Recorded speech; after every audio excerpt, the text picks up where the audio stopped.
para pendengar yang saya kasihi di dalam Tuhan Yesus. Pada kesempatan ini saya ingin membawa kita belajar dengan satu tema firman Tuhan, yaitu peranan penderitaan dalam kehidupan orang percaya. Peranan penderitaan dalam kehidupan orang percaya. Para pendengar yang dikasihi oleh Tuhan Yesus, mari kita membuka di dalam 2 Korintus pasal 12 ayat 1 sampai ayat 10. 2 Korintus pasal 12 ayat 1 sampai ayatnya yang ke-10. Aku harus bermegah sekalipun memang hal itu tidak ada faedahnya. Namun demikian, aku hendak memberitakan penglihatan-penglihatan dan penyataan-penyataan yang kuterima dari Tuhan. Aku tahu tentang seorang Kristen 14 tahun yang lampau, entah di dalam tubuh aku tidak tahu, entah di luar tubuh aku tidak tahu. Allah yang mengetahuinya. Orang itu tiba-tiba diangkat ke tingkat yang ketiga dari surga. Aku juga tahu tentang orang itu. Entah di dalam tubuh, entah di luar tubuh, aku tidak tahu. Allah yang mengetahuinya. Ia tiba-tiba diangkat ke Firdaus dan ia mendengar kata-kata yang tak terkatakan, yang tidak boleh diucapkan manusia. Atas orang itu, aku hendak bermegah. Tetapi atas diriku sendiri, aku tidak akan bermegah, selain atas kelemahan-kelemahanku. Sebab sekiranya aku hendak bermegah juga, aku bukan orang bodoh lagi, karena aku mengatakan kebenaran. Tetapi aku menahan diriku, supaya jangan ada orang yang menghitungkan kepadaku lebih daripada yang mereka lihat padaku, atau yang mereka dengar daripadaku. Dan supaya aku jangan meninggikan diri karena penyataan-penyataan yang luar biasa itu, maka aku diberi suatu duri di dalam dagingku, yaitu seorang utusan iblis untuk mengocoh aku, supaya aku jangan meninggikan diri. Tentang hal itu, aku sudah 3 kali berseru kepada Tuhan, supaya utusan iblis itu mundur daripadaku. Tetapi jawab Tuhan kepadaku, cukuplah kasih karuniaku bagimu, sebab justru dalam kelemahanlah kuasaku menjadi sempurna. Sebab itu terlebih suka aku bermegah atas kelemahanku, supaya kuasa Kristus turun menaungi aku. Karena itu aku senang dan rela di dalam kelemahan, di dalam siksaan, di dalam kesukaran, di dalam penganiayaan dan kesesakan oleh karena Kristus. Sebab jika aku lemah, maka aku kuat. Para pendengar yang dikasihi oleh Tuhan Yesus, siapakah di antara manusia yang menyambut penderitaan atau penyakit dengan tangan yang terbuka? Penderitaan atau penyakit biasanya datang secara tiba-tiba, dengan tidak memandang rupa dan kedudukan siapapun kita. Kedatangan penyakit itu ibarat seekor singa yang sedang mengaum-ngaum untuk melukai, untuk mencederai siapa yang dikehendakinya, atau ibarat angin taufan yang menghancurkan apa saja yang ada di hadapannya. Manusia boleh saja melakukan segala usaha untuk melindungi atau mempertahankan dirinya dari serangan penyakit atau penderitaan tersebut.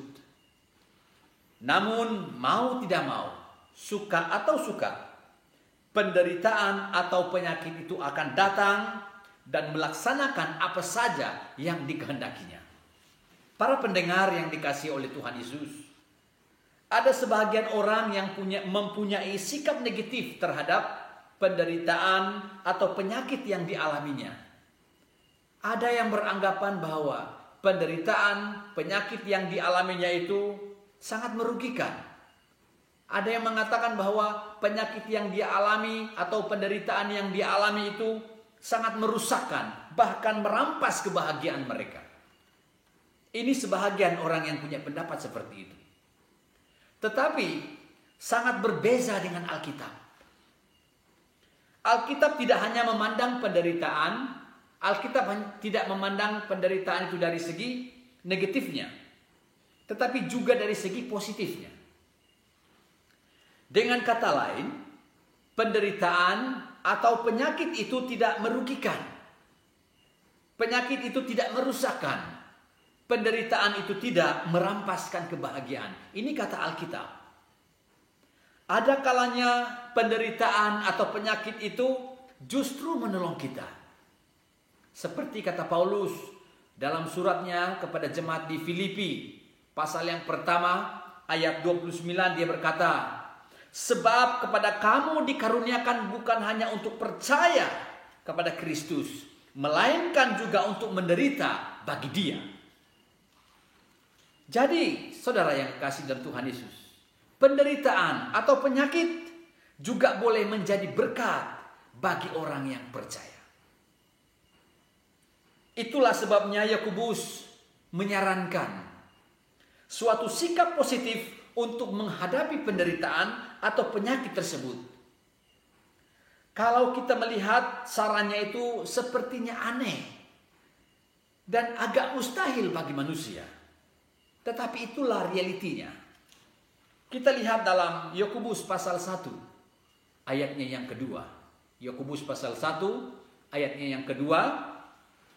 Saudara-saudaraku, anggaplah sebagai suatu kebahagiaan apabila kamu jatuh ke dalam berbagai-bagai pencobaan.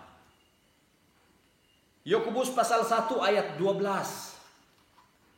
Berbahagialah orang yang bertahan dalam pencobaan, sebab apabila ia sudah tahan uji, ia akan menerima mahkota kehidupan. Inilah kata Yakobus, diberkatilah orang yang bertahan dalam pencobaan. Pada akhirnya dia mendapat berkat yang dijanjikan oleh Allah, yaitu hidup yang kekal. Para pendengar yang dikasihi oleh Tuhan Yesus, mengapa Yakobus memberi saran seperti itu? Karena dia melihat bahwa penderitaan atau penyakit itu dari segi positifnya, bukan dari segi negatifnya. Kalau kita melihat dalam Yakobus pasal 1 ayat 3 sampai ayat 4, sangat jelas dia tekankan di situ adalah ujian terhadap iman itu menghasilkan ketekunan. Dan ketekunan itu akan menghasilkan buah. Buah itu menunjukkan kesempurnaan di dalam Kristus dan keutuhan dan kepuasan di dalam Kristus. Ini yang disarankan oleh Yakobus. Para pendengar yang dikasihi oleh Tuhan Yesus, kita kembali kepada teks yang baru kita baca tadi, yaitu 2 Korintus pasalnya yang ke-12 ayat 1 sampai ayatnya yang ke-10. Ada beberapa peranan penderitaan dijelaskan oleh Paulus di situ, tetapi saya hanya menjelaskan 2 peranan penderitaan itu bagi kehidupan orang percaya. Peranan yang pertama adalah mencegah kesombongan. Mencegah kesombongan. Kita melihat di ayatnya yang ke-7. 1 Korintus 12 ayat yang ke-7. Dan supaya aku jangan meninggikan diri karena penyataan-penyataan yang luar biasa itu, maka aku diberi suatu duri di dalam dagingku, yaitu seorang utusan iblis untuk menggocok aku, supaya aku jangan meninggikan diri. Ini peranan yang pertama. Peranan penderitaan atau penyakit dalam kehidupan orang percaya adalah mencegah kita dari kesombongan. Saudara yang dikasihi oleh Tuhan Yesus, Rasul Paulus menyadari bahwa sifat sombong adalah suatu sifat yang sangat merusakkan kehidupan orang percaya. Terutamanya kalau kita melayani dengan kesombongan. Itu yang Tuhan katakan, orang yang tinggi akan direndahkan. Karena sifat sombonglah Lucifer, malaikat yang bergelar bintang fajar, dan bintang kejora jatuh dari surga karena sifat sombong. Karena sifat sombonglah Adam dan Hawa jatuh di dalam dosa. Karena sifat sombonglah dunia masuk neraka. Nah, itu sebabnya peranan penderitaan dalam kehidupan orang Kristen adalah mencegah dari kesombongan. Paulus menyatakan hal itu. Oleh karena itulah Paulus mengatakan bahwa aku diberi suatu duri dalam daging. Paulus. Cukup banyak orang menafsirkan kata duri ini, Bapak Ibu. Ada yang berkata duri itu maksudnya adalah penyakit mata yang dialami oleh Paulus. Ada yang berkata duri itu malaria yang hebat dialami oleh Paulus. Ada yang mengatakan bahwa duri dalam daging itu adalah sakit kepala yang luar biasa dan kerusakan muka yang dialami oleh Paulus. Ini adalah para penafsir yang menyatakan hal itu. Yang jelas adalah duri yang disebutkan itu adalah suatu penyakit yang serius atau yang hebat, yang sangat mengganggu kesehatan bahkan pelayanan Paulus. Sebagai seorang manusia, apalagi dia seorang penginjil, tentu dia boleh bebas atau tentu dia boleh sembuh dari keadaan itu. Namun, apa jawaban Allah atas doa Rasul Paulus? Rasul Paulus berdoa kepada Allah sebanyak 3 kali. Mohon kesembuhan dari Tuhan. Tetapi apa jawab Allah kepada Paulus? Kita perhatikan di ayatnya yang ke-9. Tetapi jawab Tuhan kepadaku, cukuplah kasih karuniaku bagimu. Sangat jelas Tuhan menjawab itu kepada Paulus. Cukuplah kasih karuniaku, cukuplah anugerahku kepadamu. Artinya apa? Tanpa kesembuhan pun Paulus sudah memiliki anugerah dari Allah. Tanpa kesembuhan dari Tuhan pun Paulus memiliki banyak anugerah dari Allah. Para pendengar yang dikasihi oleh Tuhan Yesus. Jadi mengapa ia masih menuntut kesembuhan? Cukuplah. Allah tidak mengizinkan Paulus sembuh dari penyakitnya. Sebab hal itu dapat meninggikan dari Paulus. Sangat meninggikan diri Paulus. Maka Tuhan tidak menyembuhkan Paulus. Para pendengar yang dikasihi oleh Tuhan Yesus. Sebagai seorang pelayan, sebagai seorang penginjil dan rasul, ia memerlukan kerendahan hati untuk melayani Tuhan. Untuk membentuk watak yang rendah hati, itulah Allah mengizinkan duri tersebut ada pada tubuh Paulus. Tuhan mau membentuk karakternya. Para pendengar yang dikasihi oleh Tuhan Yesus, melalui penderitaan atau melalui penyakit, Allah dapat membentuk karakter dan pribadi seseorang. Saya tidak mengetahui bagaimana karakter kita, bagaimana pribadi kita di sana. Tetapi ingatlah bahwa Allah sering memakai penderitaan, Allah sering memakai penyakit untuk mengguncangkan dan menghancurkan kekerasan serta ketinggian hati kita. Supaya akhirnya kita berserah penuh kepada Tuhan, bertobat kepada Tuhan, dan bersandar penuh pada kuasa dan pemeliharaan Tuhan. Itu yang Tuhan mau. Para pendengar yang dikasihi oleh Tuhan Yesus, itu peranan yang pertama. Peranan yang kedua, peranan penderitaan dalam kehidupan orang percaya yang kedua adalah menguatkan iman. Kita perhatikan di ayatnya yang ke-10.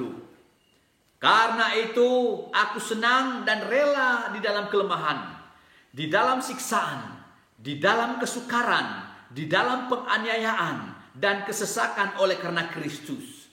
Sebab jika aku lemah, maka aku kuat. Peranan penderitaan dalam kehidupan orang percaya yang kedua adalah menguatkan iman kita.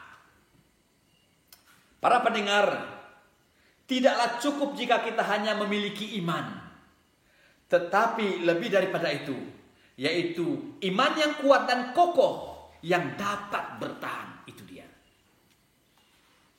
Penyakit dan penderitaan memang tidak baik.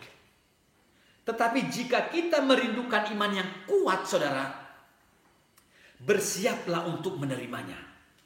Karena melalui hal itulah kita dapat memiliki iman yang kuat dan kokoh seperti Paulus.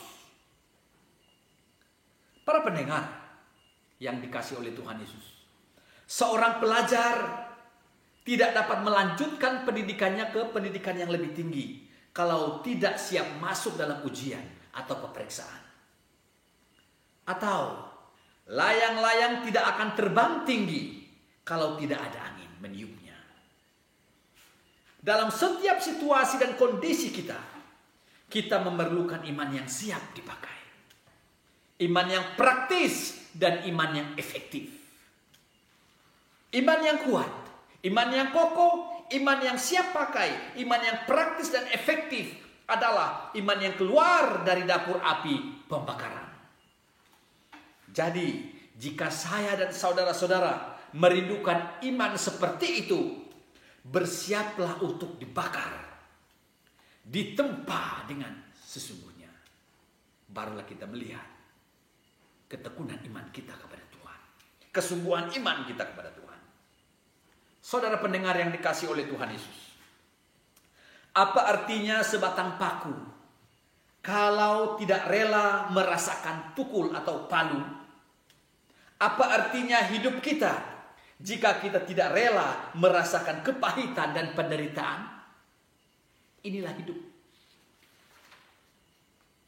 Mungkin saudara berkali-kali berdoa kepada Tuhan, tetapi tidak ada perubahan. Tuhan tidak menjawab. Apakah itu berarti Allah tidak menjawab atau tidak mendengar doa saudara? Bahwa Allah tidak menjawab, tidak memperdulikan saudara? Tidak. Allah mendengar, Allah menjawab, tetapi dalam bentuk yang lain. Cukuplah kasih karuniaku kepadamu, kata Tuhan. Dan aku mau mencegah engkau dari kesombongan. Aku mau menguatkan imanmu. Inilah hal yang sangat penting yang harus kita fahami bersama-sama dalam kita menghadapi cabaran masa kini, penderitaan, penyakit masa kini. Ingat, peranan penderitaan, peranan penyakit dalam kehidupan orang percaya itu sangat bermanfaat. Supaya kita jangan sombong dan supaya iman kita kuat di dalam Tuhan. Dengan itu saudara yang kekasih, inilah perkongsian firman Tuhan yang saya kongsikan untuk kita pada sekarang ini. Biarlah nama Tuhan saja dimulia tinggikan. Haleluya.